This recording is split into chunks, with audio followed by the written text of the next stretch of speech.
ನಮಸ್ಕಾರ ವೀಕ್ಷಕರೇ, ನೀವು ನೋಡ್ತಾ ಇರೋ ಈ ದೊಡ್ಡ ಮರದ ಕೆಳಗಡೆ ಒಂದು ಮುನಿಗುಡಿ ಅಂತ ಇದೆ.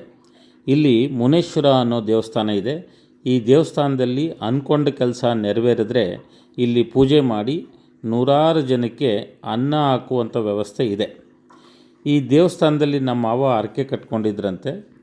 ಅದು ನೆರವೇರೋದಕ್ಕಾಗಿ ಪೂಜೆ ಇಟ್ಕೊಂಡು ಅನ್ನದಾನ ಮಾಡಬೇಕು ಅಂತ ಎಲ್ಲರೂ ಬನ್ನಿ ಅಂತ ಇನ್ವೈಟ್ ಮಾಡಿದರು.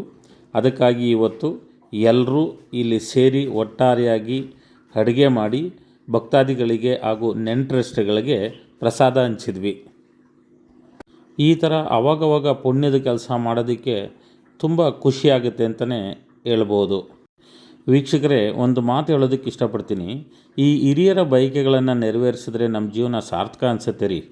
ಅಂಥ ಒಂದು ಅವಕಾಶ ನಮಗೆ ಸಿಕ್ತು. ಅದೇನೆಂದರೆ, ನಮ್ಮ ಮಾವರಿಗೆ ಹುಟ್ಟಿದ ದಿನ ಗೊತ್ತಾಗಿದ್ದು 80ನೇ ವಯಸ್ಸಲ್ಲಿ, ಅಂದರೆ ಈ ವರ್ಷ. ಹಾಗಾಗಿ ಹುಟ್ಟಿದ ದಿನ ಆಚರಿಸ್ಕೋಬೇಕು ಅಂತ ಆಸೆ ಪಟ್ಟಿದ್ರಂತೆ. ನಮ್ಮೆಲ್ರಿಗೂ ಅದು ಗೊತ್ತಾಗಿ ಅವರು ಹುಟ್ಟುಹಬ್ಬನ ಸರ್ಪ್ರೈಸಾಗಿ ಇಲ್ಲೇ ಮಾಡಿದ್ವಿ. ಜೀವನದಲ್ಲಿ ಒಂದು ದಿನವೂ ಹುಟ್ಟುಹಬ್ಬ ಆಚರಣೆ ಮಾಡಿಕೊಳ್ಳದೇ ಇದ್ದ ಇವ್ರಿಗೆ ಇದೆಲ್ಲನೂ ನೋಡಿ ಆನಂದ ಬಾಷ್ಪನೇ ಬಂತು. ಅವರ ಜೀವನದಲ್ಲಿ ಪಟ್ಟ ಎಲ್ಲ ಕಷ್ಟಗಳನ್ನು ಹೇಳಿದ್ರು. ಅದನ್ನು ಕೇಳಿ ನಮಗೂ ಕೂಡ ಕಣ್ಣಲ್ಲಿ ನೀರು ಬಂತು. ನಮ್ಮ ಹಿರಿಯರು ನಮ್ಮನ್ನೆಲ್ಲ ಸಾಕೋದಕ್ಕೆ ಪಟ್ಟಿರೋ ಕಷ್ಟನ ಕೇಳಿದ್ರೆ ಎಲ್ರಿಗೂ ಮೈ ಜುಮ್ ಅನ್ಸುತ್ತೆ.